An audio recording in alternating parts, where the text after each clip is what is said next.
Donc c'est notre dernier cours de l'année. Voilà. Donc je vais parler de l'énigme chinoise. Ah, là j'avais besoin de... Voilà, je sais ce que je dois faire. Je dois lever les tableaux. Non, c'est bon, il n'y a pas de problème. Il n'y a pas de problème. Voilà, donc je vais dessiner un triangle, toujours le même. Hein, voilà, qui était un peu l'objet du cours, même beaucoup même. Donc on avait ici les entreprises, le marché. Hein. On a ici l'État, et ici on a la société civile, d'accord? Et l'idée du cours, c'est que, en fait, pour avoir une économie d'innovation, c'est important d'avoir les trois côtés du triangle. Évidemment, l'innovation, c'est d'abord les entreprises qui innovent. Et s'il n'y a que les entreprises, à ce moment-là, Schumpeter lui-même avait cette prédiction pessimiste que les innovateurs d'hier deviendraient des conglomérats, des entreprises, et que ces conglomérats utiliseraient leur rang d'innovation pour empêcher de nouvelles innovations et bloqueraient le processus. Et à ce moment-là, on a dit oui, mais il y a la politique de concurrence et il y a une série d'autres politiques qu'on peut faire pour contenir ce pouvoir-là des entreprises existantes. Et donc l'État peut jouer ce rôle. L'État peut mettre en œuvre une politique de concurrence et d'autres dispositions qui empêchent les innovateurs d'hier d'empêcher l'entrée de nouvelles firmes innovantes. Seulement l'État, c'est des gouvernants qui peuvent être eux-mêmes achetés par les entreprises existantes. Et là, on a discuté un peu la semaine dernière du rôle de la société civile en disant oui, mais il y a évidemment le pouvoir exécutif, mais il y a le pouvoir judiciaire notamment qui peut contrôler le pouvoir exécutif. Donc il y a ce qu'on appelle les constitutions, et les constitutions, la séparation des pouvoirs, Montesquieu, ça peut aider quand même à limiter le risque que les gouvernants soient achetés par les entreprises existantes pour empêcher l'entrée de nouvelles entreprises. Mais on a vu que les constitutions sont des contrats incomplets et que les juges sont biaisés. Je ne veux rien dire contre les juges, c'est formidable, mais ils peuvent être biaisés et ils peuvent être sujets à imprévisibilité, disons. Ce que notre ami Kahneman appelle noise, d'accord? Dans le magnifique livre de Kahneman & Co., que j'ai recommandé, qui est publié par Odile Jacob. Donc il y a de limites à ce que les juges peuvent faire. Et comme je vous ai toujours dit, la Colombie a la même constitution que la France, mais ce n'est pas du tout le même pays que la France. Voilà. Donc d'où l'importance de la société civile pour s'assurer que que la Constitution est mise en œuvre, que la Constitution n'est pas juste du de jure, mais également du de facto. Et on a donné de multiples exemples où l'importance ou le rôle actif de la société civile pour faire en sorte, justement, pour limiter la corruption, pour dénoncer chaque fois que des politiciens sont achetés ou soudoyés par des entreprises, etc., qu'il y a des conflits d'intérêts. Et donc, ce triangle est quelque chose on a vu que c'était fondamental pour assurer d'abord que la destruction créatrice continue, se poursuive, et que également elle soit dirigée peut-être vers l'objectif d'une croissance plus verte, plus inclusive, etc. Donc, on est allé en long, en large, en travers sur ces trois côtés. On a beaucoup parlé d'abord du côté des entreprises. Qu'est-ce que c'est qu'un entrepreneur? Pourquoi l'entreprise crée de l'emploi? Que sont les facteurs d'inégalité au sein des entreprises? Ensuite, on s'est penché sur le rôle de l'État, les différents rôles de l'État, et ensuite, la dernière fois, on a parlé du rôle de la société civile. Mais là, pourquoi je vais parler d'une énigme chinoise? Parce que la Chine est un pays apparemment qui se développe beaucoup et apparemment qui innove, mais c'est pour le moment où est la société civile en Chine, quoi. Voilà. Donc on se dit, mais finalement c'est très joli ce que vous nous racontez, cher monsieur, mais voilà un contre-exemple flagrant à la théorie du triangle. Donc ce que je vais essayer aujourd'hui, c'est de zoomer sur la Chine et de voir est-ce que finalement la théorie du triangle est infirmée ou pas infirmée par l'observation de ce qui s'est passé en Chine depuis Deng Xiaoping essentiellement. Alors ce que je vais vous montrer, c'est le résultat de recherches récentes ou en train. Certaines des recherches, nous sommes nous-mêmes en train de les poursuivre en ce moment. Et donc, voilà. Mais comme c'est le Collège de France, l'idée, c'est de présenter de la recherche en train de se faire. Donc, vous verrez en partie de la recherche en train de se faire. Voilà. Donc, je mets une énigme chinoise, point d'interrogation. Alors, c'est toujours bon de partir voilà, de livres ou de choses avec lesquelles on n'est pas toujours très d'accord. Voilà, donc j'ai toujours mon co-auteur Aceboglou. Alors, on travaille ensemble ou des fois on ne travaille pas ensemble. Donc, des fois, on écrit les papiers ensemble, et puis des fois, on n'écrit pas des papiers ensemble, et des fois, on est d'accord, et des fois, on n'est pas d'accord. D'accord? Donc, ça, c'est souvent comme ça. En général, les désaccords se passent moyennement bien, et il faut les gérer, parce qu'il n'aime pas qu'on ne soit pas d'accord avec lui. Moi non plus, je n'aime pas. Voilà. Alors, donc, d'ailleurs, là, alors, le fait, donc, en fait, si vous voulez, c'est que dans ce livre qui s'appelle Why Nations Fail, c'est un livre qui est quand même assez schumpeterien au départ, parce qu'ils disent, en fait, il y a deux genres de pays, il y a deux types de systèmes économiques. Il y a des systèmes économiques extractifs et des systèmes économiques inclusifs. Les systèmes extractifs, c'est où, justement, tout est sur l'extraction des rentes, c'est-à-dire que les intérêts acquis extraient des rentes, et les politiciens existants extraient des rentes, peut-être en collusion avec des oligarques, etc. Et là, il n'y a pas de destruction créatrice vraiment, il n'y a pas vraiment d'innovation, et c'est des pays qui ne décollent pas. Et puis il y a d'autre côté les économies inclusives, c'est-à-dire des économies qui incluent les entrants. C'est ça que ça veut dire inclusif. C'est-à-dire c'est des économies qui accommodent la destruction créatrice, d'accord? Donc c'est un peu leur vision. Donc elle est a priori schumpeterienne, je devrais être très content. Le problème, c'est que dans ce livre, moi tel que je l'ai compris, la Chine est rangée du même côté que la Zambie, quoi. Tu vois, donc la Zambie c'est sûrement très bien, mais c'est pas le même niveau de développement. Donc en gros, ils disent voilà, d'un côté tu as les États-Unis, l'Angleterre, les pays européens, nous on est inclusifs. Et puis de l'autre côté, tu as tous les autres pays que eux rangent dans la catégorie extractive. Donc si tu lis ce livre, une lecture, disons peut-être superficielle du livre, peut t'amener à penser que la Chine, on se demande même comment la Chine a décollé, quoi. Comment la Chine a pu sortir de simplement produire du riz. Voilà. Donc, et j'ai toujours eu un peu ce débat avec Daron, parce qu'on est allés ensemble en Chine en 2014 avec des Suédois, et un petit peu, la vision de Daron, c'est tant qu'il y a un parti communiste chinois, forget it, quoi. Il n'y a aucun espoir pour ce pays, quoi. Donc lui, il voulait donner comme conseil aux Chinois disband de Communist Party, quoi. Je fais mon avis, good luck, my friend. Voilà. Mais peut-être que donc et moi, j'étais un peu d'une vision un peu différente. Voilà, j'étais un peu mon opinion était un peu plus nuancée et voilà. Mais donc c'était un petit peu ce débat. Donc je caricature volontairement pour donner un peu de piquant, surtout après le déjeuner. Voilà. Voilà. Bon, évidemment, je ne vais rien vous apprendre, vous le savez tout ça, mais c'est juste pour vous mettre un petit peu à la page. Le taux de pauvreté en Chine a significativement diminué au cours de ces dernières décennies. Alors, vous allez avoir des cours sur le développement maintenant avec l'arrivée d'Esther Duflo, qui a révolutionné avec Michael Kramer et Abhijit Banerjee l'économie du développement. Mais c'est vrai que, si vous voulez, moi je suis un peu de la vision macroéconomique, c'est-à-dire que je crois beaucoup dans ce qu'on peut faire dans les villages, etc., mais je crois beaucoup aussi dans les grandes politiques, comme ce qu'a fait Deng Xiaoping, comme ce qu'a fait Rajiv Gandhi. Ça, c'est des politiques qui ont massivement fait diminuer la pauvreté, quoi. Donc je crois beaucoup dans des politiques de croissance, quoi, c'est pas du tout l'un contre l'autre, mais je crois beaucoup que les politiques de croissance sont quand même des leviers essentiels de réduction de la pauvreté, et la Chine en est un exemple. C'est quand même extraordinaire. Vous regardez, en 90, 72% de la population a un revenu journalier inférieur à 2,15 $, qui était un peu le seuil de pauvreté, et ce chiffre tombe à 0,1% en 2019, quoi. C'est quand même extraordinaire. Et c'est la croissance. C'est Deng Xiaoping qui a fait ça. Le PIB chinois augmente à un rythme accéléré suite à l'adhésion de la Chine, notamment à l'OMC, et c'est fortement rapproché du PIB américain. Donc tu vois, et même en parité de pouvoir d'achat, parce que la vie est moins chère chez eux, tu vois même que ça dépasse le PIB, le PIB, ça dépasse le PIB américain. Là, tu tombes au-dessus de 100%. Du PIB américain, si tu regardes en parité de pouvoir d'achat. Donc c'est quand même extraordinaire, tu vois, comme performance. Donc en fait, c'est ça qui est intéressant. Malgré un manque de démocratisation de ces institutions politiques et du très fort contrôle étatique de ces institutions économiques, la Chine a connu une forte croissance depuis les années 80, ce qui a permis à des millions de citoyens chinois de sortir de la pauvreté. Donc ça, déjà, on a un pays qui décolle, quoi. C'est pas du tout la même chose que la plupart des pays africains, quoi. On n'en est pas du tout au même point. Donc, alors là, disons que ça nous conduit à formuler une autre théorie. Alors, elle est aussi avec Daron, mais là, il a de meilleures fréquentations, puisque j'arrive là. Hein.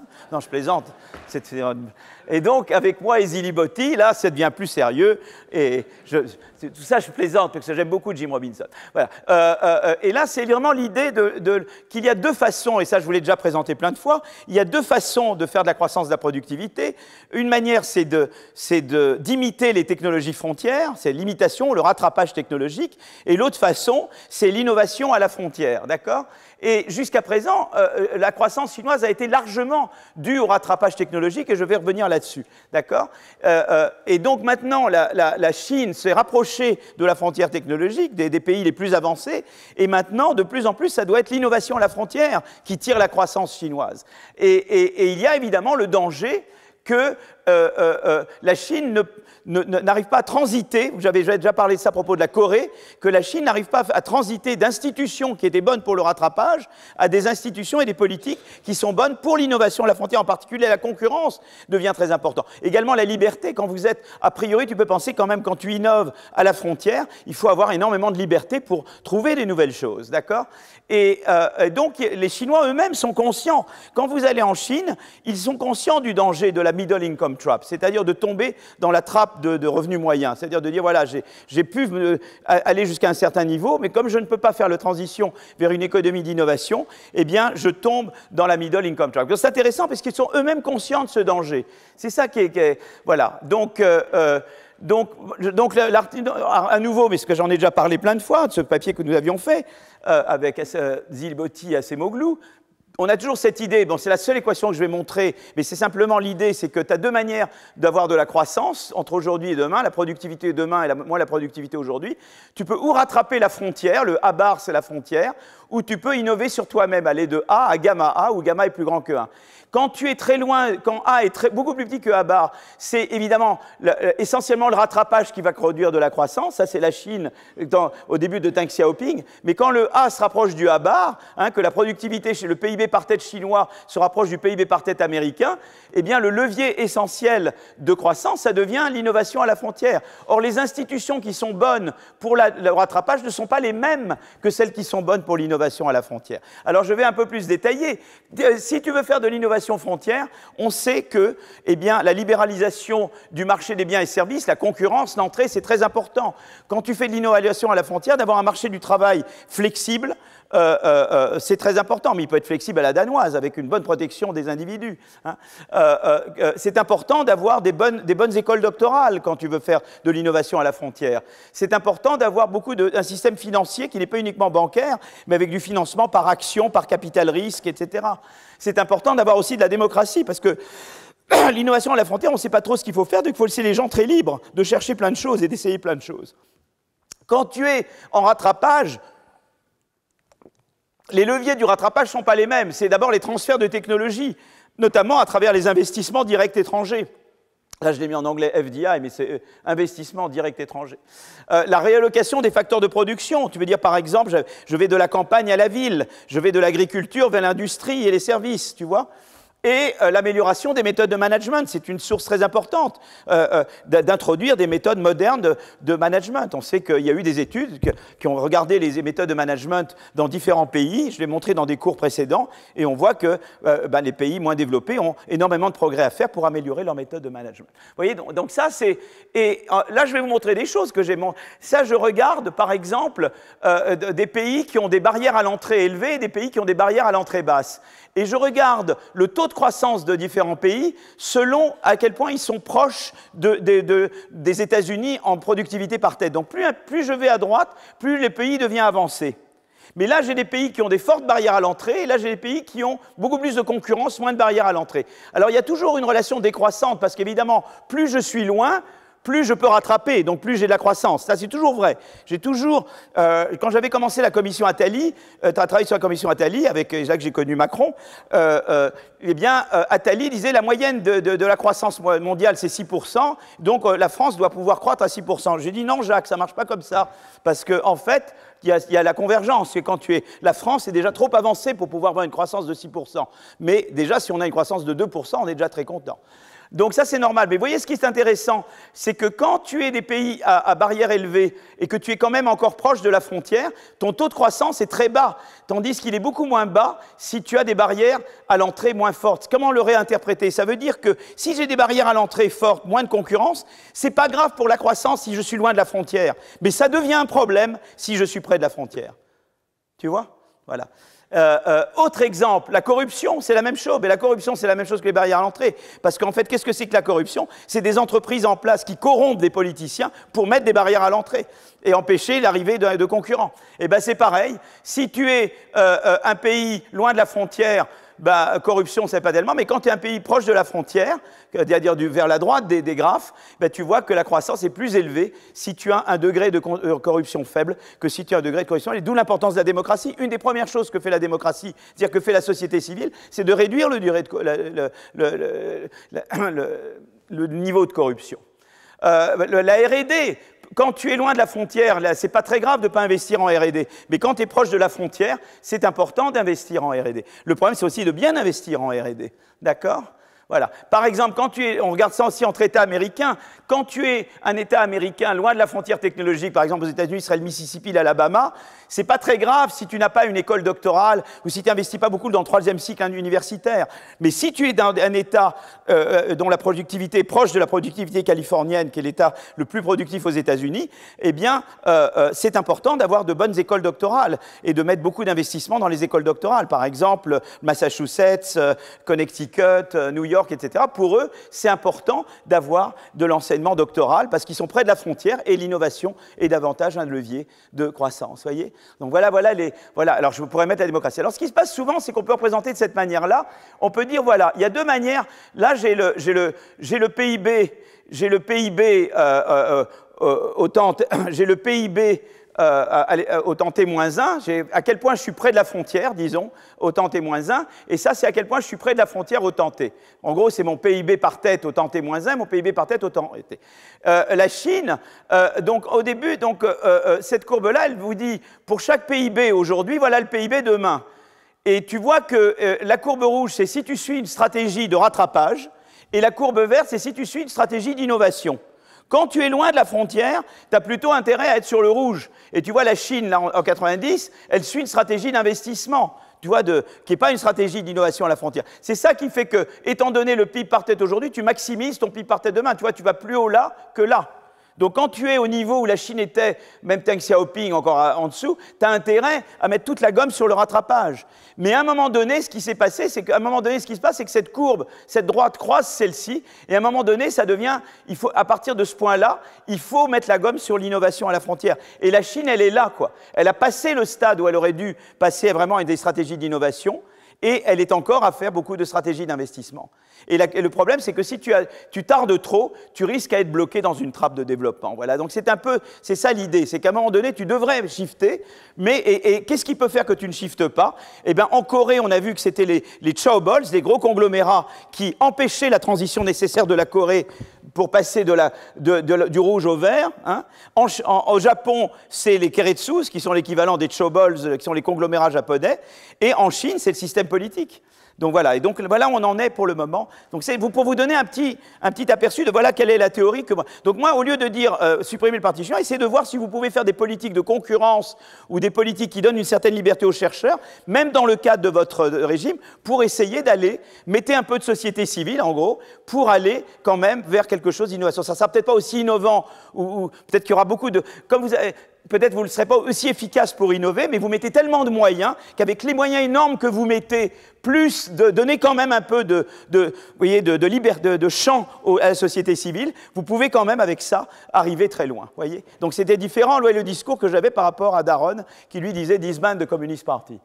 Voilà. Alors, des exemples de trappes, je vous avais déjà dit, l'Argentine, ça c'est le PIB par tête argentin divisé par le PIB par tête américain, jusque de 1870 à 1930, eh bien, c'est constant à peu près, ça veut dire que l'Argentine a une productivité qui croît à la même vitesse que la productivité américaine, et puis à un moment donné, l'Argentine décroche.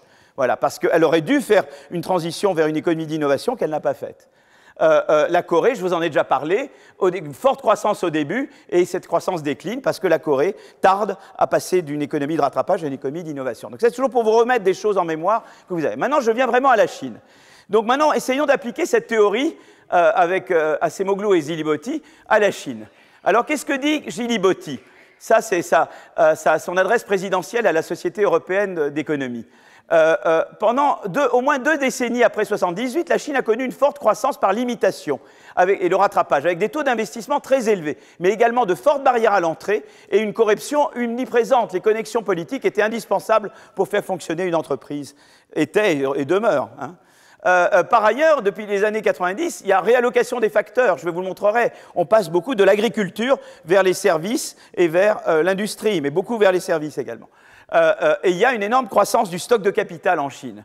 Et la Chine a eu recours, évidemment, aux capitaux étrangers. Donc elle a pu faire venir, elle a fait du rattrapage en apprenant, quand il y avait des investisseurs étrangers, eh bien les Chinois copient les technologies étrangères. C'est pour ça que nous, on ne veut pas leur donner TGV, parce qu'on a peur qu'ils copient. D'ailleurs, ils ont copié maintenant, ils ont de superbes TGV en Chine.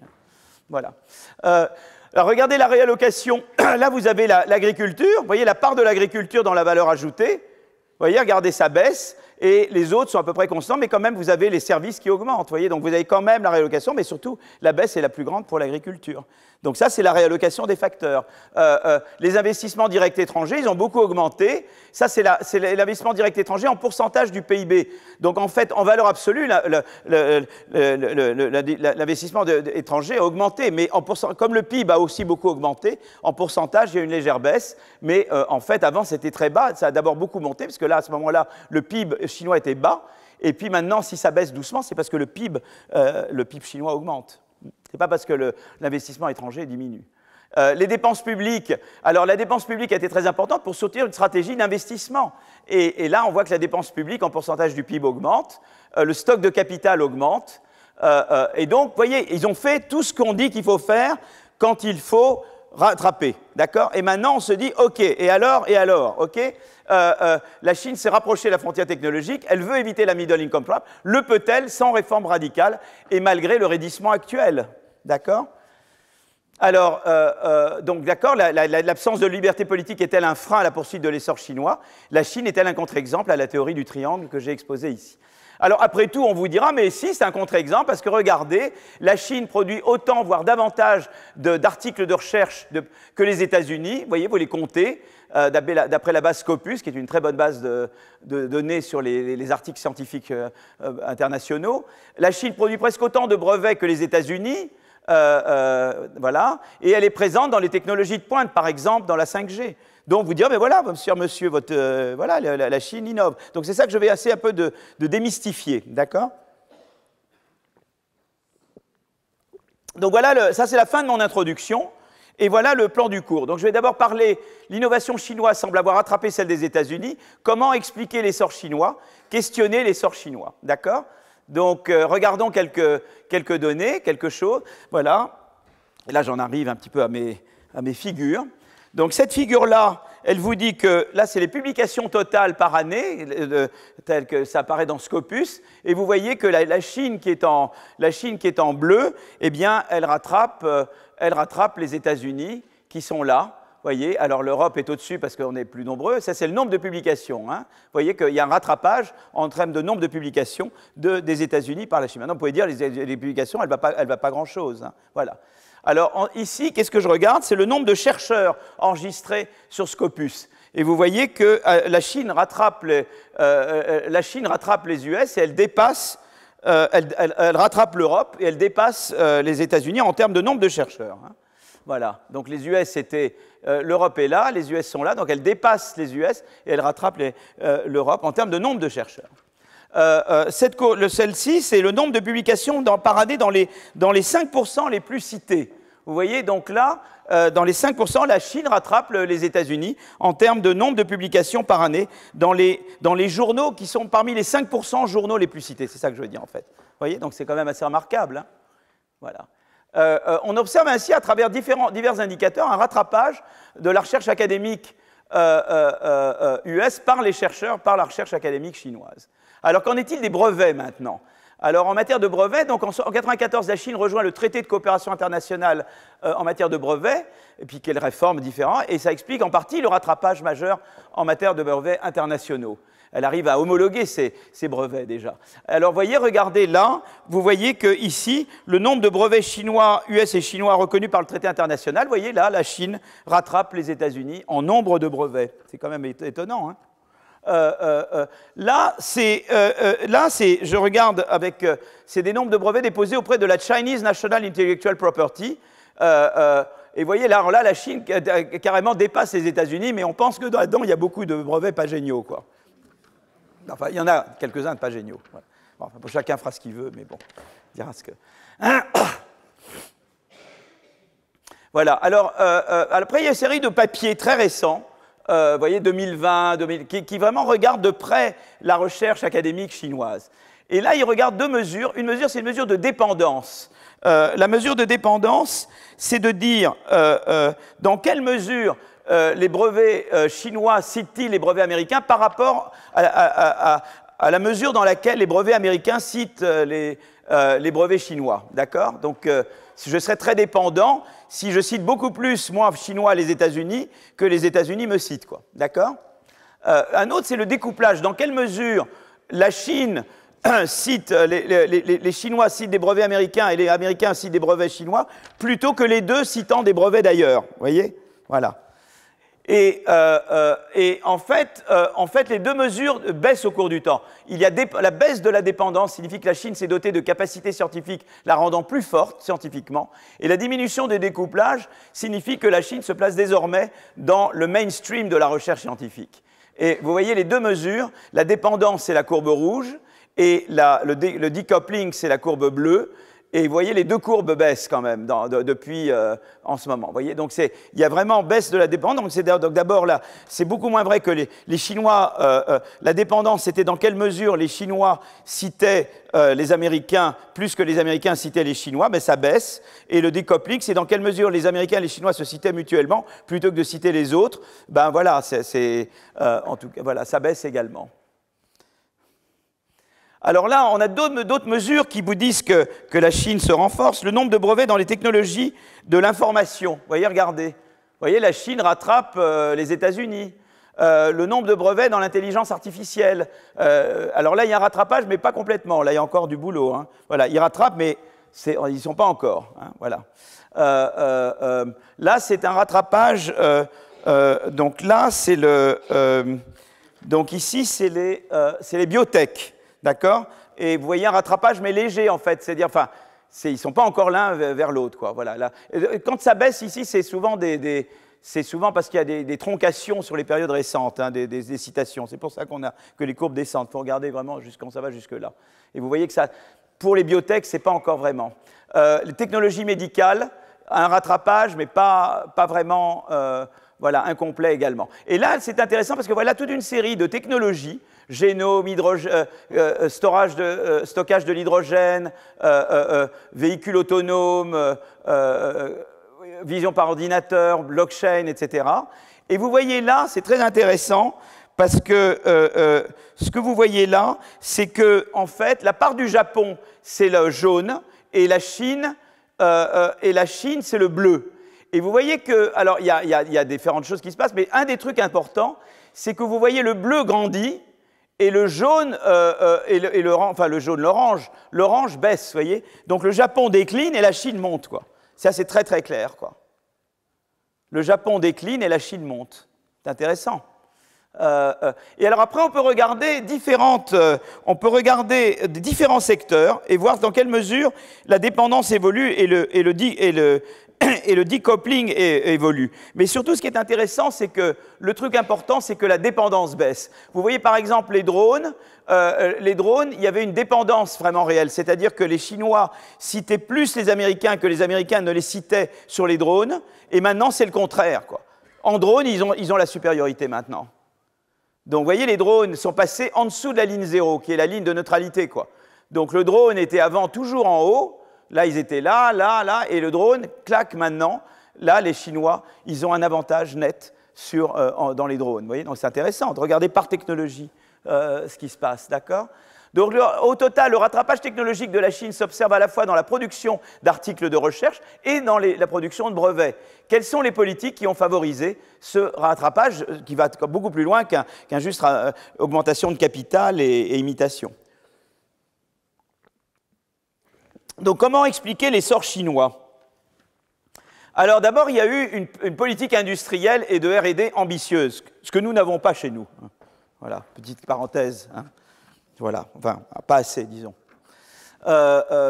Voilà, donc d'abord, il y a eu une augmentation importante des dépenses en R&D. Alors, c'est vrai que la R&D n'est pas toujours très bien allouée en Chine, et je vais vous le montrer tout à l'heure, mais ils mettent tellement d'argent dedans que même s'il y a beaucoup de gâchis, la masse compense pour le fait qu'il y ait une allocation sous-optimale. Alors, par exemple, vous regardez là, notamment, si vous regardez la R&D en proportion du PIB, qui est la courbe en continu, vous voyez que c'est cette courbe-là, pardon, vous voyez qu'elle monte quand même très sensiblement, notamment depuis 1995, quoi. Et également, le nombre de brevets rapportés à la R&D augmente depuis 1999. Et surtout, ce qui est important, c'est les dépenses de R&D en proportion du PIB. Vous voyez vraiment que depuis 1995, ça augmente beaucoup. Chez nous, absolument pas. Voilà, ici, ça vous montre également que, en fait, alors là, où est-ce que je suis maintenant? Je ne veux pas être perdu dans mes oui, voilà. Ça vous montre que c'est toujours le R&D en pourcentage du PIB, chinois versus américain. Donc ça rattrape, vous voyez, par rapport mais on n'a pas convergé. Donc la Chine n'a quand même pas encore convergé vers les États-Unis en R&D, en ratio R&D sur PIB. Mais ils s'en rapprochent. D'accord? Et là, c'est les dépenses en absolu. Et vous voyez qu'en termes absolus, il y a rattrapage complet parce que la Chine est plus grande. Moi, je vous avais dit tout à l'heure le R&D en pourcentage du PIB. Mais évidemment, la Chine, c'est gros, quoi. Et vous voyez qu'en termes absolus, il y a rattrapage, enfin, en termes de dépenses de R&D de la Chine par rapport aux États-Unis. Donc la première chose, c'est qu'ils ont dépensé beaucoup de R&D, d'accord? Mais par-delà les dépenses en R&D, ils ont introduit des choses. Par exemple, le crédit d'impôt. Moi, je vous ai toujours dit qu'en France, le crédit impôt-recherche est mal foutu. Il faudrait qu'il dépende du ratio entre dépenses de R&D et taille de l'entreprise. C'est exactement ce que font les Chinois. Vous voyez, on devrait prendre de la graine des Chinois. Les Anglais font ça également. Hein. Donc, c'est le programme Innocom.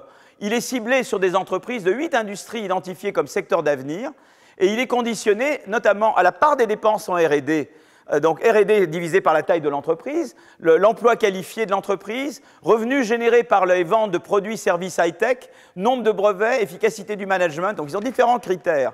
Et on va en considérer surtout deux, ces dépenses en R&D et puis nombre de brevets. C'est surtout celles-là qu'on va regarder. Voilà.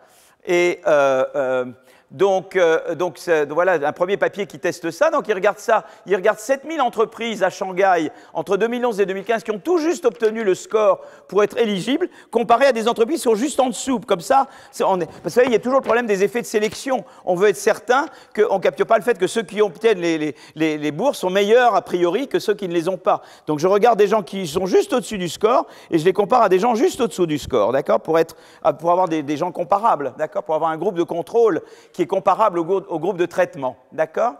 Et eh bien, les revenus ont été multipliés par 3 pour les produits high-tech. Donc, les revenus générés par les produits high-tech ont été multipliés par 3 dans les 2 ans pour les entreprises qui ont obtenu le crédit d'impôt comparé à celles qui ne l'ont pas eu. En moyenne, 2 brevets en plus par an pour ceux qui ont obtenu le crédit d'impôt par rapport à ceux juste en dessous qui ne l'avaient pas obtenu, le groupe de contrôle. Et sans que ça ait forcément augmenté la dépense en interne de R&D. Donc c'est que vraiment l'aide a aidé à booster, sans que même ils aient, indépendamment de la dépense en R&D de ces entreprises, ça a boosté l'innovation enfin, les brevets et les revenus générés par des produits high-tech nouveaux. Voilà. Alors ça, c'était une première politique. Je reviendrai sur cette politique de crédit d'impôt tout à l'heure, d'accord? Mais pour le moment, il y a une autre politique, c'est celle des industries stratégiques. Émergentes. Alors l'idée, c'est de cibler ces industries-là, enfin ces secteurs-là, énergie nouvelle, matériaux, biotech, voilà, technologie de l'information, nouvelle génération, etc. L'environnement est inclus. Et c'est des secteurs, alors là c'est très intéressant, parce que l'objectif déclaré l'objectif déclaré de ces politiques-là, c'est en fait de pousser pour l'innovation intégrée, c'est-à-dire l'innovation qui permet le rattrapage, l'innovation qui permet de vous mettre aux normes internationales et de faire la concurrence au niveau international. Donc c'est intéressant, on pousse à s'intégrer en même temps qu'innover, vous voyez ce que je veux dire? Et donc à innover dans ce que font les autres dans le monde, pas à innover dans un truc que les autres ne font pas. Donc, si vous voulez, c'est intéressant parce que, évidemment, ça s'est traduit par une plus grande intégration technologique de la Chine. C'était le but visé. Hein. Mais ce qu'on va voir, ce qu'on voit là, c'est que c'est très intéressant. Le flux de brevets a baissé parce qu'en fait, mais en même temps, la qualité des brevets, le flux de brevets a baissé, mais la qualité, elle n'a pas baissé. C'est très intéressant. C'est-à-dire que vraiment, ce qui s'est passé, c'est que la qualité n'a pas baissé et le flux a baissé parce que, en fait, on a incité à se rapprocher de la frontière des technologiques où il est plus difficile d'innover. Donc, on a dit aux gens, allez là où c'est dur, allez là où d'autres font la même chose. Et c'est pour ça que le flux n'a pas augmenté, mais la qualité n'a pas baissé. Donc, ils sont devenus plus compétitifs avec le reste du monde, quoi. Très intéressant. Mais ça ne se mesure pas en nombre, là. Ça se mesure, en fait, en qualité qui ne baisse pas pour un nombre qui baisse. Donc ça veut dire qu'on vise la qualité parce qu'on veut devenir du même niveau que les autres, quoi. C'est intéressant comme politique. Voilà. Alors, l'influence de l'international, au début des années 80, Deng Xiaoping instaure des zones économiques spéciales où les règles de collectivisation sont assouplies pour attirer des investisseurs étrangers. La politique est efficace pour attirer les investisseurs, augmentation des flux vers la Chine d'investissements directs étrangers. D'accord? Et là, on voit évidemment, vous voyez, l'augmentation rapide des investissements étrangers. Bon, maintenant, ça s'est à peu près stabilisé. D'accord? En pourcentage du PIB, évidemment, ça baisse parce que le PIB augmente. Donc, c'est pour ça que vous voyez ça baisser, hein, d'accord?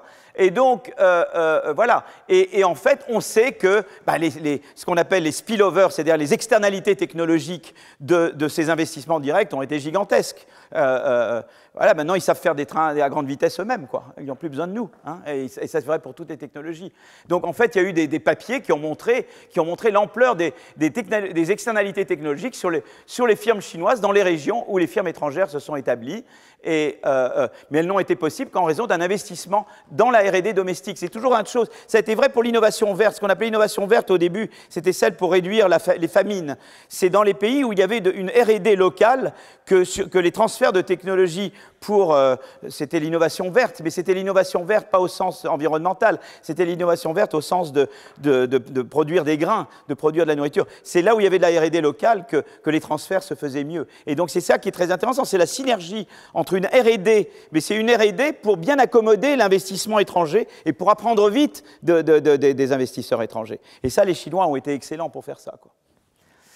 Voilà. Alors maintenant, il y a eu des politiques ciblées, et je vais notamment parler de politique dans le secteur académique déjà. Alors, vous allez devenir des experts sur la Chine. Vous en saurez beaucoup plus que beaucoup de gens. Alors, secteur académique, plusieurs réformes ont été menées dans le secteur académique pour mettre à niveau le système universitaire chinois. Des réformes organisationnelles. Depuis les années 90, il y a un certain nombre de projets pour améliorer la gouvernance des universités. Nous, on a essayé de faire ça avec les IDEX et les LABEX, hein, vous vous souvenez? Moi, j'étais dans le jury IDEX, alors on voyait les gens venir, enfin, présenter des projets, dont le Collège de France, mais à l'époque, j'y étais pas, et j'étais de l'autre côté de la barrière. Je dis, oh, vous, là. Voilà. Et pour essayer d'améliorer, parce qu'on voulait donner de l'argent conditionnellement à changement de gouvernance. On ne voulait pas donner de l'argent à fond perdu sans qu'on change la gouvernance. C'est très important. C'est très important l'idée qu'on ne peut pas faire de la dépense publique sans veiller à une bonne gouvernance de la dépense publique. Je crois que c'est une idée. Et surtout, ce qu'ils ont fait, c'est qu'ils ont introduit des systèmes de tenure track. Qu'est-ce que c'est que la tenure track? Aux États-Unis, mais maintenant c'est vrai dans beaucoup d'autres pays, quand vous commencez comme assistant, vous êtes embauché pour une période de 6 ans. Et donc, voilà. Et après, vous avez un comité qui décide de votre titularisation. Donc, vous n'êtes pas tout de suite titularisé. Donc, vous avez des incitations à produire, quoi, parce que si vous ne produisez pas, eh ben, vous n'êtes pas titularisé. Voilà. Donc, il y a une grosse angoisse de la titularisation. C'est assez angoissant quand même, hein. Mais ça marche, c'est un système qui marche très bien pour la production académique. Et en fait, on a vu que la mise en place des tenure track a eu un impact énorme, même en Chine, sur l'augmentation sur le nombre de publications pour les professeurs embauchés. Donc ça, c'est important. Et puis, ils ont fait d'autres politiques. Ils ont par exemple la politique des 1000 talents pour faire revenir des chercheurs chinois, donc en les attirant, on leur donne des labs, des moyens, etc. Et ça a permis à des chercheurs chinois de revenir en Chine. Donc il y a eu cette série de politiques. Alors maintenant, je vais essayer de questionner. Je vais dire, voilà, bon, tout ça c'est très bien, ils ont fait beaucoup de choses, mais est-ce que tout va pour le mieux dans le meilleur des mondes, d'accord ? Et dans quelle mesure la Chine est-elle indépendante en matière académique, par exemple ? Donc, par exemple, là, vous voyez que la part des articles dans le top 1% les plus cités en termes de citations internationales, vous avez un rattrapage, de la Chine par rapport aux États-Unis, vous voyez ? Voilà, donc a priori, on se dit, bon, ben voilà, il y a un rattrapage des top citations. Mais en fait, ce rattrapage revient beaucoup du fait qu'on compte les citations des Chinois par les Chinois. Si j'enlève les citations des Chinois par les Chinois, j'ai quand même moins de rattrapage. Donc ça, c'est une chose que vous devez être quand même conscient. Voilà. Donc là, je reprends mes amis, là, Bergeau et Verluis, qui avaient regardé différentes technologies.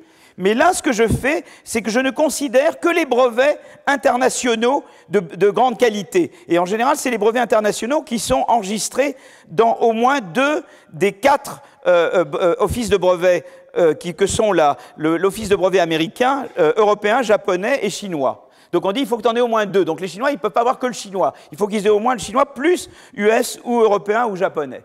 Et vous voyez que là, il y a une émergence de la Chine en bleu, mais moins grande qu'avant. Vous voyez, donc si je me restreins aux brevets, les meilleurs brevets, ils ne sont quand même pas encore là, quoi. Tu vois ? Donc ils y vont, hein, ça va dans le sens d'augmenter, mais vous voyez, il y a encore beaucoup de chemin à faire. D'accord ? Donc ça, c'est le... Voilà. Alors maintenant, ce que je vais regarder, c'est que je vais regarder un peu les citations par des chercheurs chinois par rapport à d'autres chercheurs. Alors, en fait, ici, ce que je regarde dans ce diagramme, c'est que je range les chercheurs chinois en termes de citations ailleurs qu'aux États-Unis, par tout le monde sauf les États-Unis, pour les ranger indépendamment des États-Unis. D'accord ? Et après, je me dis, voilà, je regarde parmi les chercheurs chinois cités ailleurs, ceux qui sont le plus, le top 1% cités ailleurs. Et c'est ceux-là, par rapport à la moyenne des chercheurs mondiaux, d'autres pays, c'est ceux-là qui tendent à être plus cités par les Américains. Tu vois ce que je veux dire ? Les Chinois ont un avantage de citation par les Américains, mais juste les très très très bons. C'est-à-dire qu'il y a ce qu'on appelle le Chinese Premium, c'est-à-dire que les Chinois, 1% Chinois les plus cités hors US, sont plus cités que la moyenne par les US. Mais le reste tend à être moins cité. Tu vois ? C'est intéressant. Donc il y a la crème, mais si tu enlèves le 1%, ils ne sont pas encore, en moyenne, les bons chercheurs chinois, mais qui ne sont pas top, sont moins bien cités que leur contrepartie internationale par les US. C'est ce que j'appelle le Chinese Discount. Donc, tu as le Chinese Premium tout en haut, mais tout le reste a plutôt un Chinese Discount pour le moment. Tu aimerais que toute la courbe monte, d'accord ? Voilà. Donc, au total des travaux existants, il ressort que les chercheurs chinois n'ayant jamais été affiliés à une institution US sont moins cités que ceux qui le sont. On peut alors se demander dans quelle mesure la recherche menée en Chine et le rattrapage chinois en recherche académique dépend de leur collaboration avec les auteurs US. Pourquoi je veux venir à ça ? Je veux venir à ça parce que, voyez en partie, ce qui s'est passé, c'est qu'il y a eu un peu de société civile, en fait. Mais comment ils ont fait, les Chinois ?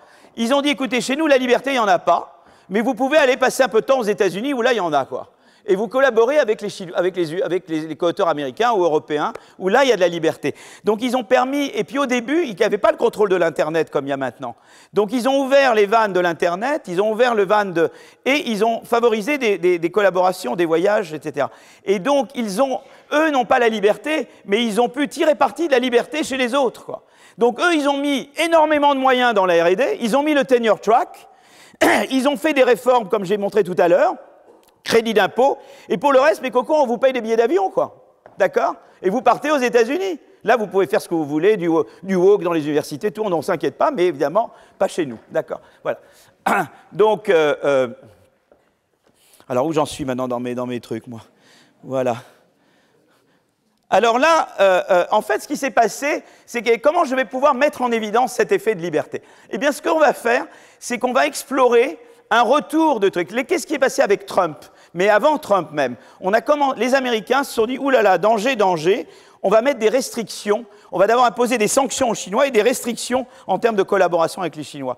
Et ce que je vais regarder là, c'est en quelle mesure ces restrictions ont négativement affecter la production académique chinoise. Tu vois? C'est une manière, à contrario, de montrer l'importance que la collaboration avec les US avait pour la recherche chinoise. J'utilise, à contrario, parce que c'est un travail joint, et notamment mes deux amis Luc et Raphaël, voilà, c'est un royal jeu ou un je ne sais pas quoi.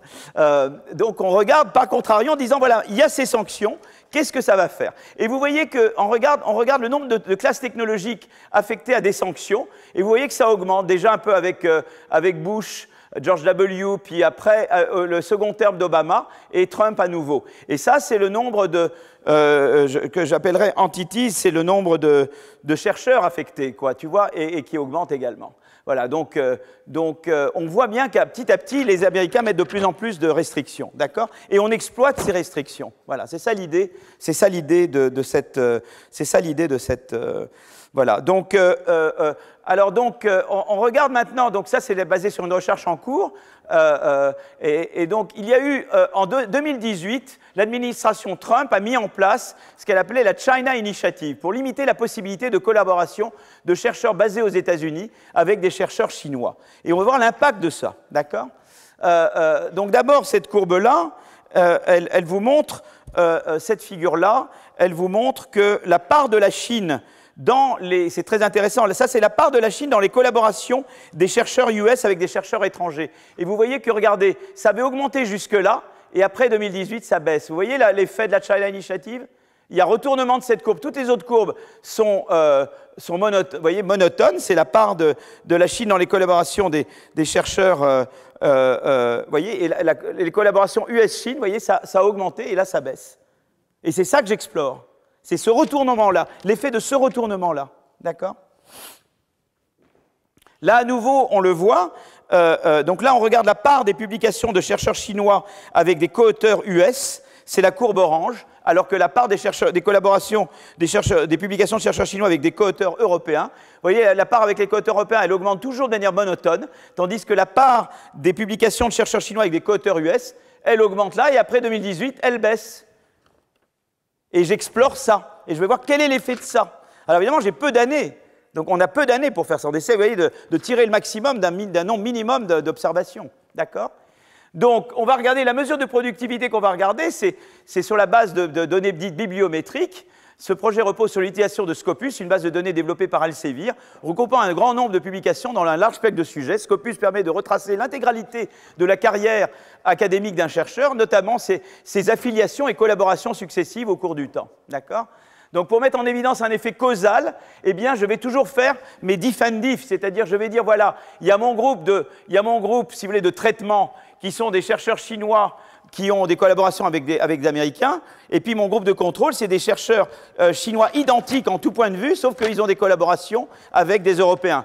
Et évidemment, les seconds ne seront pas affectés par la China Initiative, parce qu'il n'y a pas eu l'équivalent en Europe d'un China Initiative, mais les premiers seront affectés par la China Initiative, d'accord ? Donc le groupe de traitement, c'est les chercheurs chinois ayant comme co-auteurs des chercheurs américains. Le groupe de contrôle, c'est les chercheurs chinois ayant comme co-auteurs des chercheurs européens, mais comparables en tout point de vue à part ça, d'accord ? Voilà, donc on associe chaque chercheur dans le groupe de traitement à un chercheur du groupe de contrôle ayant le même nombre de publications avant la période de traitement, le même nombre de citations, puisqu'on ne veut pas... C'est toujours le problème de l'effet de sélection, hein, mais de toute façon, ceux qui sont médecins ici, ils le savent, il faut toujours s'occuper des effets de sélection. D'accord ? Alors, les premiers résultats tentent à montrer que, en fait, je vais vous montrer ce qui se passe. Alors là, on voit que le nombre de papiers dans le top 5, alors le bleu, c'est ce qui est, l'orange, c'est ce qui est avant Trump, avant que Trump mette en place l'initiative, et le bleu, c'est ce qui vient après. On voit qu'il n'y a pas tellement de variations. Mais là, à nouveau, j'ai compté les citations chinoises. Si je n'avais pas les citations chinoises, ma conjecture, on y est quasiment, c'est que ça serait décroissant quand même. Vous voyez, parce que là, on n'a pas compté les citations par des Chinois eux-mêmes. Et je pense que c'est en grande partie maintenu à cause des citations par des papiers chinois. Mais on va y arriver dans une semaine ou deux, malheureusement, voilà. Ah, je ne désespère pas. Voilà. Alors, ce qui est intéressant par rapport à cette moyenne-là, c'est que le nombre de papiers dans les journaux les plus cités avec des co-auteurs états-uniens, par rapport disons, à la norme, elle baisse, quoi. Ça, c'est clair. Donc, en fait, je pense que la baisse, c'est même par rapport à la baisse totale. Je pense qu'au total, si j'enlève les citations chinoises, déjà ça baisse, et ça baisse encore plus, vous voyez, pour les papiers qui ont des co-auteurs américains. Par contre, ça monte un peu. Le nombre agrégé de papiers dans le top 5, publiés avec des co-auteurs européens, augmente fortement. Donc, en fait, il y a une réallocation de co-auteurs américains vers des co-auteurs européens. D'accord ? Pareil, le nombre de nouveaux co-auteurs ne semble pas diminuer, ni n'augmenter, suite à Trump, mais ce n'est plus des co-auteurs américains. Les co-auteurs américains, vous voyez, le nombre baisse là. Et les co-auteurs européens, le nombre augmente. Donc, en fait, ce qui s'est passé, par exemple, le nombre de co-auteurs chinois, lui, ne change pas. Si je regarde maintenant des papiers fondamentaux, je vois qu'au total, ça n'a pas l'air de changer, mais c'est surtout les papiers fondamentaux avec des co-auteurs américains qui diminuent. Et par contre, le nombre de papiers de sciences fondamentales avec des co-auteurs européens, diminue, et là, ça devrait être augmente. Le nombre avec des co-auteurs européens, ça augmente très légèrement. Donc, en fait, on tend à faire plus de recherche fondamentale avec les Européens et moins avec les Américains. Donc, c'est intéressant, c'est pas juste, vous voyez, je passe d'Américains en Européens, c'est que je ne fais pas la même chose avec les deux. Je tends à faire moins de fondamentales avec les Américains et un petit peu plus de fondamentales avec les Européens. Vous voyez, donc c'est intéressant. Ça doit être dans cette, il y a une réallocation. Vous voyez, voilà. On peut mettre ça là.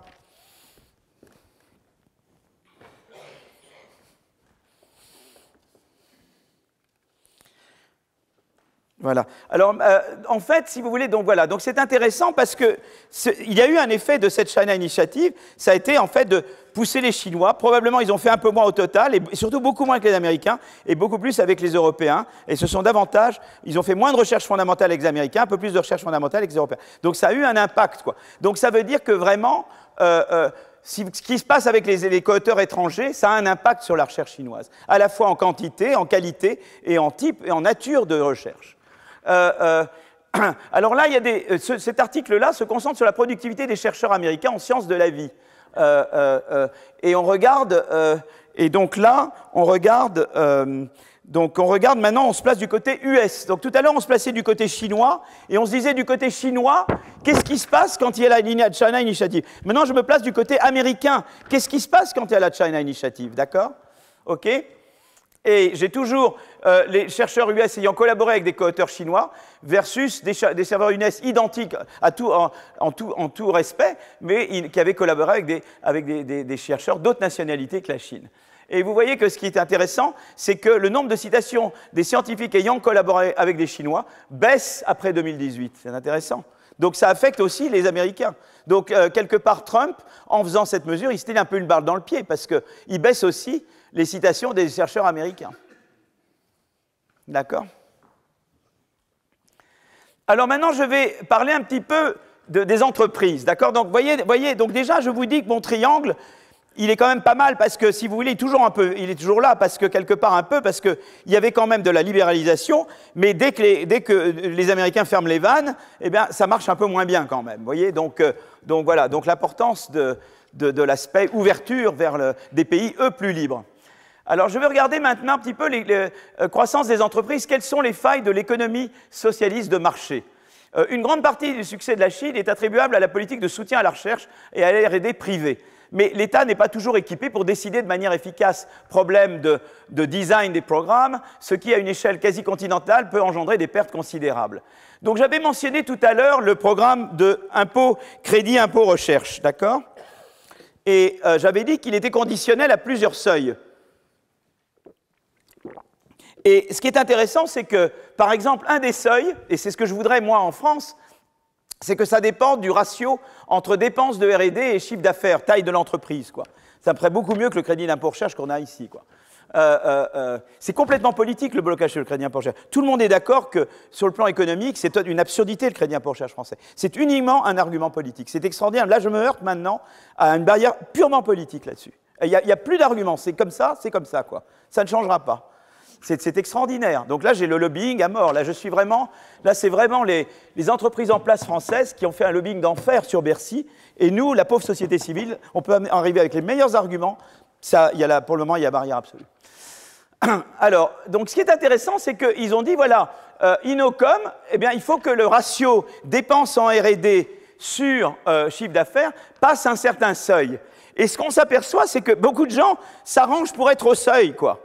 Mais même pour être au seuil, ils vont tricher, quoi. Et c'est souvent comme ça. Par exemple, j'ai fait un travail avec, on a fait un travail avec Maxime, qui est ici, sur les auto-entrepreneurs, et il y a des seuils pour aller dans les régimes simplifiés d'auto-entrepreneurs. Et on s'est rendu compte que les gens faisaient tout pour arriver au seuil, pas tellement uniquement, c'était pour simplifier les choses, mais derrière cette recherche de simplification, c'était une manière d'échapper aux impôts. Eh bien, c'est un peu pareil ici, quoi. D'accord? C'est la même idée. Donc, en fait, il y a des entreprises qui modifient leur comportement pour atteindre le seuil. Ils rééthiquent, quoi. Ils mettent des dépenses qui ne sont pas de R&D, comme si elles étaient des dépenses de R&D, pour qualifier, pour que ce seuil qualifie, ce ratio qualifie au-dessus du seuil. Voyez. Donc en fait, les auteurs considèrent qu'un quart de l'augmentation de la R&D reportée recouvre en fait d'autres dépenses qui ont été étiquetées R&D pour arriver au seuil. Voilà. Et vous voyez ici le seuil. Il y a voilà, différents seuils de R&D, et vous voyez que là, clac, dès que j'arrive au seuil, donc quand je suis au-dessous du seuil, je reporte, vous voyez, les dépenses administratives de R&D, là, vous voyez, ça c'est les dépenses administratives. Dès que je dépasse le seuil, vous voyez, elle baisse, parce que là, ça veut dire que quand je passe de là à là, ça veut dire qu'il y a des dépenses administratives que j'ai faites passer pour des dépenses de R&D. Vous voyez, chaque fois que j'ai un seuil, tout d'un coup, vous voyez, je compare une entreprise juste au-dessous du seuil, juste au-dessus. Ah, les dépenses administratives ont baissé, mais en faisant un saut. Parce qu'en fait, ils la trichent, quoi. Ils font passer de la dépense administrative comme dépense de R&D. C'est merveilleux. Bah, c'est l'intelligence humaine, hein. C'est comme ça, quoi. Enfin, bon, à utiliser à faire ce genre de choses. Bon, j'ai des juristes ici qui savent très bien. Hein. Enfin, c'est pas vous qui donnez conseils là-dedans, hein, non, quand même. Voilà. Voilà, donc c'est quand même très intéressant. Donc, alors, il y a eu également une autre réforme. Alors, on sait qu'un des ratios, c'est les dépenses de R&D par rapport à la taille. Mais un autre ratio pris en compte par le crédit d'impôt, c'est le nombre de brevets minimum. Il faut au moins 6 brevets. Eh bien, voilà. Eh bien, qu'est-ce qui se passe? C'est que, évidemment, pour arriver à 6 brevets, eh bien, on prend des brevets qui sont mauvais, quoi, qui sont pas bons. Et puis, le brevet va à une entreprise qui ne sait pas s'en servir. Donc, ce qui se passe, c'est que moi, je ne sais pas, par exemple, avec qui je vais prendre aujourd'hui. Je vais prendre Isabelle, voilà. Isabelle, donc moi, j'ai moins de 6 brevets. Je vais voir Isabelle, je dis, Isabelle, tu me donnes tes brevets. Évidemment, moi, je ne sais pas les utiliser. Et donc, je vais avoir des brevets que je ne sais pas utiliser. Et qui seront, voilà, et donc je vais être, il y a une mauvaise allocation des brevets, quoi. Et puis, ça ne va pas être forcément les meilleurs brevets, parce que je m'en fous, à la limite, c'est le nombre qui compte. Donc, je ne chercherai pas à avoir les meilleurs brevets. Il faut que j'ai le nombre de brevets, ce n'est pas la qualité qui est regardée. D'accord? Et vous voyez que là, c'est merveilleux. Là, je représente ici, si vous voulez, le nombre d'entreprises par nombre de brevets. Il y a très peu d'entreprises qui ont beaucoup de brevets, mais il y a beaucoup d'entreprises qui ont peu de brevets. Et avant la réforme, avant l'introduction du crédit d'impôt, c'était une jolie courbe, vous voyez, qui est comme ça, qui est cette distribution. Comment on l'appellerait d'ailleurs, cette distribution? Qu'est-ce que je dirais? Quelle forme elle a? Bof. Hein? Pareto, distribution Pareto, très jolie. Et puis regardez maintenant, comme c'est beau, 2008, ah, tout d'un coup, beaucoup de firmes juste à 6. Vous voyez, c'est incroyable, hein? Regardez, ah, tout d'un coup, il y a beaucoup d'entreprises à 6, exactement. Mais pas à 7, quoi, pas à 6,5. Vous voyez? Et alors maintenant, vous pouvez regarder le nombre de brevets échangés. Ça, c'est le nombre de brevets échangés. Mais le nombre de brevets échangés est le plus élevé des firmes qui ont plus que 6 vers les firmes qui ont moins que 6. C'est là qu'elles se changent surtout les brevets. C'est entre celles-là. Et évidemment, comme elles échangent, que c'est là que ça s'échange, on donne des brevets qui ne sont pas bons, évidemment. Si vous regardez la qualité des brevets échangés, c'est surtout la qualité parmi la plus basse de celles qui sont données aux entreprises qui ont plus que 6 à d'entreprises qui ont moins que 6 brevets. Et vous voyez, donc ça a été une politique, vous voyez, donc comme quoi les seuils peuvent avoir des effets pervers. Vous voyez, donc il faut faire des crédits d'impôt, mais il faut faire attention aux effets de seuil. Voilà. Hein. Donc voilà, alors ensuite, ça je vais passer. Donc on peut dire, alors maintenant, une autre source d'inefficacité, c'est qu'en fait, tu peux investir en R&D pour deux types de choses. Tu peux générer une véritable innovation de produit, Et en fait, on sait qu'il y a ce qu'on appelle Product Innovation et Process Innovation. Et dans les travaux que je fais en ce moment avec Antonin Bergeau et des chercheurs à Stanford, on montre que les innovations qui donnent lieu à des brevets, c'est surtout les innovations de produits. Sinon, ce qu'on appelle des Process Innovation. Ce sont des innovations de procédés pour fabriquer mieux, pour être plus efficace. Celles-là ne donnent pas tellement lieu à des brevets. Et ce n'est pas celles qui sont les plus productives. Elles sont utiles. Mais les vraies innovations, les grandes innovations, devenir une économie d'innovation, c'est vraiment passer à l'innovation de produits. Ce n'est pas juste être là. C'est très important l'amélioration, mais tu veux que ce soit une économie. Et donc en fait, dans les deux cas, tu augmentes la R&D, parce qu'il faut de la R&D pour faire et l'un et l'autre. Le second, évidemment, est moins risqué et rapporte moins. Mais la productivité de la R&D est plus faible, comme je dis, quand c'est pour faire améliorer les processus de production que quand c'est pour créer des innovations de produits. D'accord ? Et donc, intuitivement, comme j'avais dit, ma théorie de la distance à la frontière, quand tu es une entreprise loin de la frontière, tu dis, moi, je vais surtout imiter et je vais faire des innovations d'adaptation, tu vois, d'amélioration. Et je ne vais pas faire tellement d'innovation frontière de produits. Mais quand je suis une entreprise au-delà d'un certain niveau de productivité, ma source principale de rente, c'est de faire de l'innovation de produits et de vraiment d'innover à la frontière, d'accord ? Et alors, donc, normalement, ce qui devrait se passer, c'est que, eh bien, tant que je suis en dessous d'un certain niveau, en termes de proximité à la frontière, ça veut dire ma productivité comparée à la meilleure productivité possible dans mon secteur. Donc, si je suis une entreprise qui suis en deçà d'un certain niveau, je devrais faire uniquement de l'innovation, d'adaptation, et à un moment donné, je devrais passer entièrement à l'innovation de produits, vous voyez, de l'innovation frontière, quoi.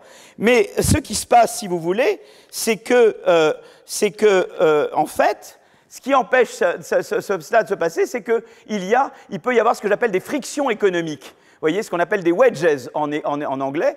La Chine est particulièrement exposée à ces frictions, accès difficile au capital, concurrence imparfaite, importante des grandes entreprises publiques, les state-owned enterprises. Ces frictions réduisent la corrélation entre mon niveau de productivité et la probabilité que je vais faire de l'innovation de produits plutôt que de l'innovation d'amélioration, plutôt que de l'investissement d'amélioration. D'accord ?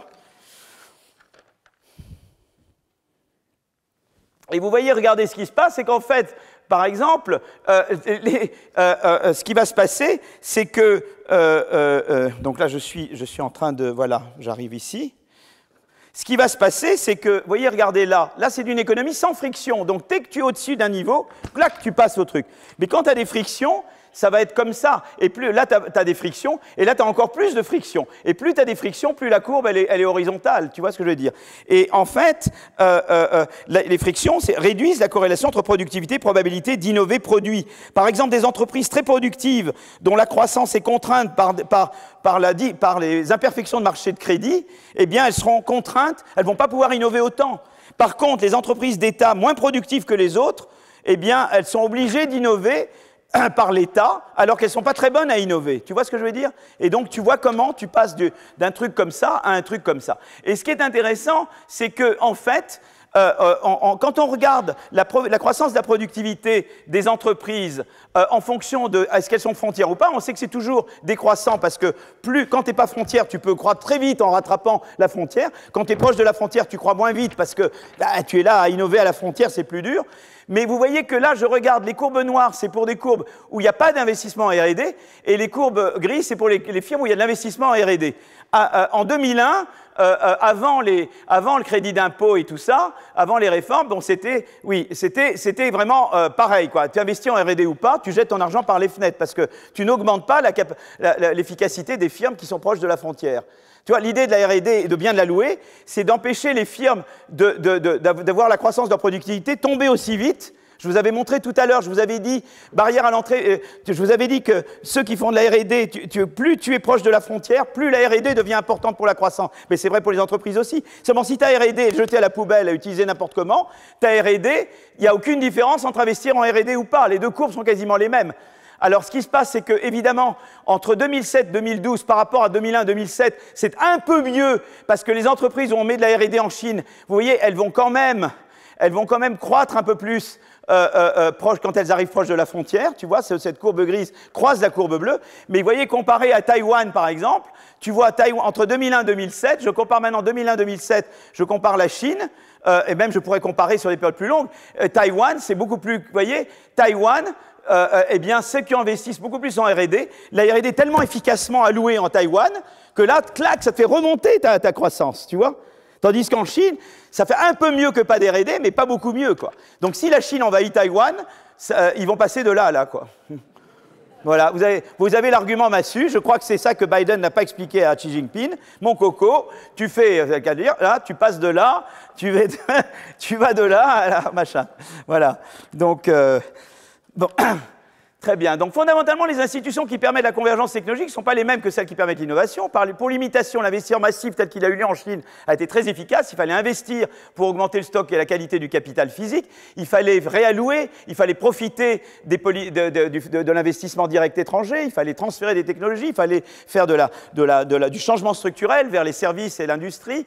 Et l'efficacité de politiques de champions nationaux a été tout à fait là. Mais quid de l'innovation par destruction créatrice?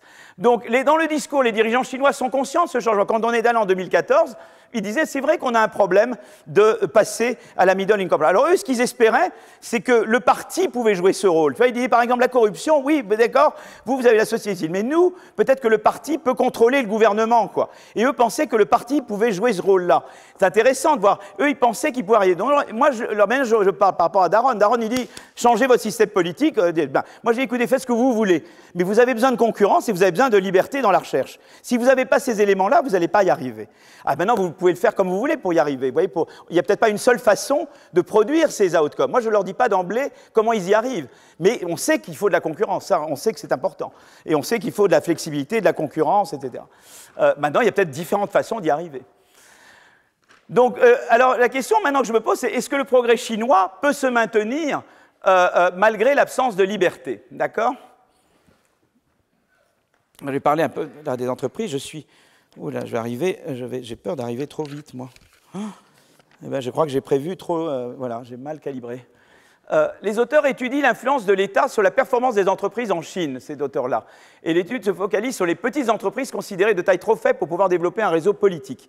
Les firmes situées à une distance élevée des sièges de gouvernements locaux enregistrent de meilleures performances. Ces performances sont d'autant meilleures que le gouvernement est de petite taille, meilleur rendement d'exploitation et croissance plus élevée. Une étude semblable, qu'elle soit voulue ou non, la dépendance tant aux gouvernements locaux qu'au gouvernement central influe négativement sur les performances des entreprises. Autre article, les auteurs s'intéressent à la différence de réaction entre les entreprises, les grandes entreprises publiques et les autres entreprises lorsqu'une entreprise publique est géographiquement proche ou dans une activité similaire et punie par le gouvernement. Les seules entreprises à augmenter la quantité de garanties qu'elles offrent pour la prudentialité sont les state-owned enterprises. Donc ça, c'est un levier spécifiquement chinois. La libre circulation des idées et des chercheurs est un principe clé de la recherche académique fondamentale. Le cas chinois pose la question de la pérennité d'un modèle académique. Je vais passer maintenant à cette étude. Et cette étude-là, elle est très intéressante parce qu'elle vous montre quelque chose de vraiment intéressant de ce qui se passe maintenant. En fait, qu'est-ce qui s'est passé? Quand il y a eu Deng Xiaoping, on a donné petit à petit une grande liberté aux universités chinoises. Et ce qui s'est passé, c'est qu'on a donné grande liberté à ces universités et donc on pouvait élire librement le président d'université, quoi. Vous voyez, je veux dire, ça se passait un peu comme chez nous, quoi. Et puis après, il y a eu une reprise en main des universités chinoises. Et ce qui s'est passé, c'est que, eh bien, on a imposé d'en haut qui serait le président de l'université. Et ça a changé les choses. Donc là, c'est une étude d'Acemoglu avec d'autres co-auteurs, et il regarde la chose suivante. Il dit, voilà, il y a un changement de direction imposé d'en haut d'un département scientifique, et on regarde comment ça influence la recherche menée dans ce département. Alors, il calcule un indice de similarité, qui est basé sur le contenu des articles scientifiques et qui mesure la similitude entre les publications des chercheurs d'un même département. Eh bien, il montre qu'après l'arrivée d'un nouveau directeur de département, eh bien, la similitude des articles publiés augmente avec la recherche du directeur du département. Vous voyez ce que je veux dire? Avant, tu avais un directeur qui faisait certaines choses, mais les autres ne se sentaient pas obligés de faire la même chose. Et à partir du moment où tu imposes ces directeurs de département, eh bien, ça change. Donc là, on voit par exemple, ici dans cette figure, que, eh bien, quand tu as un politique qui devient un directeur de département, tu vois, eh bien, l'indice de similarité des gens du département avec la recherche du directeur augmente sensiblement. Et ce qui est très intéressant, c'est que c'est hétérogène, c'est-à-dire que c'est particulièrement vrai pour les chercheurs les moins productifs. Ici, je regarde les chercheurs qui sont, disons, non, c'est le type du leader, ça change avec la productivité c'est ça qui est intéressant, ça change avec la productivité c'est la productivité pas des chercheurs, c'est la productivité du directeur. On copie plus les médiocres, quoi. C'est horrible. Donc, vous voyez, le médiocre, c'est le jaune, et le pas médiocre, c'est le gris. Eh bien, tu copies encore plus le jaune, quoi. C'est terrible. C'est déprimant, hein. Et alors là, maintenant, tu veux savoir si le type est membre du parti. S'il est membre du parti, tu le copies beaucoup plus, évidemment. Voilà. D'accord? Voilà. Donc, voilà. Alors, donc, en total, la Chine a réalisé des progrès sans précédent dans le domaine de l'innovation, en termes tant académiques qu'industriels. Ce rattrapage a été favorisé par des politiques publiques incitatives, et puis par une vraie politique industrielle et de R&D. Donc là, coup de chapeau bas, parce que moi, j'aimerais bien que chez nous, on investisse autant dans l'innovation que chez eux. Là, vraiment, il faut qu'on en prenne de la graine chez eux. Nous, c'est dramatique. Hein. Néanmoins, l'efficacité de ces politiques est partielle. On l'a vu avec la R&D et la comparaison avec Taïwan notamment, mais on l'a vu avec d'autres choses. Hein. Et la Chine reste relativement dépendante du reste du monde sur les nouvelles technologies, bien que la distance continue de se réduire. Alors, un petit peu, quelle est la vision que j'ai et qu'on a collectivement? C'est la chose suivante. Disons qu'il y a eu, les années 2003 à 2013 ont été l'âge d'or du développement des ONG en Chine. L'adhésion à l'OMC avait engagé la Chine sur un sentier de forte croissance économique et l'ouverture avec les pays plus démocratiques garantissait un contrôle sur le niveau de respect de la société civile par le gouvernement. À mesure que la domination des économies occidentales se réduisait du fait de la crise des subprimes, le pouvoir chinois a commencé à méticuleusement museler la société civile, inquiété en particulier par de possibles contagions provenant de territoires qu'il considère comme lui appartenant. D'accord ? Alors que les États-Unis étaient les leaders incontestés de l'économie mondiale, le pouvoir chinois se devait de séduire l'opinion publique internationale, puis je pense qu'ils étaient intelligents. C'est pas juste parce que je voulais séduire et en même temps, je voulais me développer. Je pense que Deng Xiaoping, il avait compris qu'il fallait lâcher du lest pour que la Chine devienne un pays vraiment à la pointe. Donc ils ont relâché la bride, et c'est pour ça que Pékin s'est engagé, et évidemment pour l'adhésion à l'OMC, il fallait aussi donner des gages. Il fallait montrer qu'on s'engageait vers davantage d'état de droit, de transparence administrative, de liberté économique, etc. Et donc ça a été toute cette phase qui était plutôt vertueuse, qui était dictée à la fois par le fait que je crois que les gens intelligents comprenaient que c'était comme ça que la Chine pouvait vraiment se développer et absorber les technologies occidentales et faire venir de l'investissement direct. Mais ils ont aussi dit, ça nous maximise les chances de rentrer dans l'Organisation mondiale du commerce, qui évidemment a été un boost extraordinaire pour les exportations chinoises vers nos pays. Hein. Mais ce qui s'est passé, c'est qu'à mesure que l'hégémonie économique occidentale s'est effritée et que sa dépendance commerciale vis-à-vis de la Chine s'est intensifiée, les pays démocratiques ont davantage hésité à infliger des sanctions en cas de non-respect des droits humains par le Parti communiste chinois. Profitant de la baisse de vigilance des pays démocratiques, le Parti communiste chinois a pu consolider le pouvoir de l'État aux dépens de celui de la société civile. Et c'est particulièrement vrai depuis l'élection de Xi Jinping, d'accord ? Donc, alors évidemment, c'est intéressant parce que le développement de nouvelles technologies de l'information et de la communication ont joué un rôle au départ, qui ont favorisé l'épanouissement de la société civile. Et après, qui l'ont muselé, c'est les mêmes, vous voyez ce que je veux dire ? Au début, dans les années 90, l'arrivée d'Internet et des réseaux sociaux a offert un espace de communication et d'information libre pour la société chinoise, lui permettant de s'organiser dans ses revendications. Une décennie plus tard, une fois Google et Twitter expulsés et après un meilleur contrôle établi sur l'Internet chinois, ces nouvelles technologies devinrent un outil de l'État pour contrôler la société civile, notamment avec l'utilisation de plus en plus massive de la reconnaissance faciale dans le pays. Et donc le problème, c'est que là, ils sont à une croisée de chemin. Est-ce qu'ils décident de franchir le pas et de dire on doit quand même redonner de l'oxygène à la société civile pour permettre d'aller vers vraiment pleinement une croissance d'innovation à la frontière, ou est-ce qu'on choisit de s'arrêter là, quoi, et même de retourner en arrière? Et donc il y a vraiment, je vous avais parlé j'avais mentionné l'exemple turc, mais j'avais passé du temps sur l'exemple vénitien. Je vous avais montré, Venise est une société voilà, qui en expansion, et puis à un moment donné, les doges ont peur, et la société se ferme, et il y a le déclin de Venise. Et nous, si la vision qu'on a, c'est de dire, eh bien, Venise est à cette croisée de chemin-là, quoi. Est-ce qu'elle décide de franchir le pas et de devenir une économie pleinement, et tu n'as pas forcément besoin de supprimer le Parti communiste chinois, tu peux faire du Deng Xiaoping et continuer, etc. Tu n'as pas forcément besoin, ou tu décides, ou tu tombes dans... Moi, la crainte, c'est de tomber dans un syndrome turc ou vénitien, voilà. Donc, si vous voulez, pour résumer, moi, je pense que l'évolution de la Chine, c'est vrai que, a priori, on peut penser que ça infirme la théorie du triangle, parce que vous avez quand même pas de société civile comme nous, et malgré tout une Chine qui non seulement rattrape, mais même en matière d'innovation est en tête de performance. Et puis, mais l'autre manière, c'est de dire non, c'est parce qu'ils ont donné de l'oxygène à la société civile et qu'ils ont également tiré parti de la liberté dans les autres pays en envoyant beaucoup de chercheurs chinois en Europe, aux États-Unis, en encourageant les collaborations chinoises avec des chercheurs américains, européens, etc., qu'ils ont pu innover beaucoup plus que certains pensaient. Mais maintenant, certaines de ces vannes sont en train de se fermer, alors en partie du fait des États-Unis, quand il y a eu la China Initiative, mais en partie aussi du fait du raidissement chinois lui-même. Et la question, évidemment, maintenant, c'est de savoir qu'est-ce qui va se passer, et là, je n'ai pas les données encore, qu'est-ce qui va se passer pour l'innovation chinoise et pour la production scientifique au plus haut niveau dans les 10 ans qui viennent. Voilà.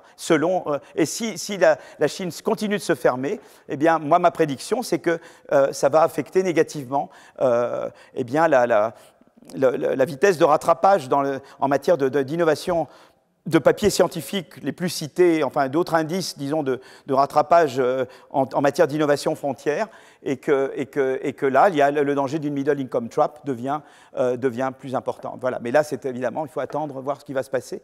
Mais voilà où on en est. Donc pour moi, énigme chinoise, oui et non, parce qu'en fait, il y a eu quand même de la société civile qui a été favorisée. Maintenant, elle est muselée davantage. Et ma prédiction, si on voyait qu'il y aurait énigme chinoise pour moi, si on voyait que d'ici 10 ans, eh bien, il y a une explosion de la recherche chinoise au plus haut niveau, suite au dernier congrès du Parti communiste chinois. Là, il y aurait vraiment quelque chose que j'ai raté dans mon cours cette année. Voilà. Là, vous seriez en droit de me demander des... Voilà, je crois que j'ai terminé là, et je vous remercie de votre attention. Merci beaucoup.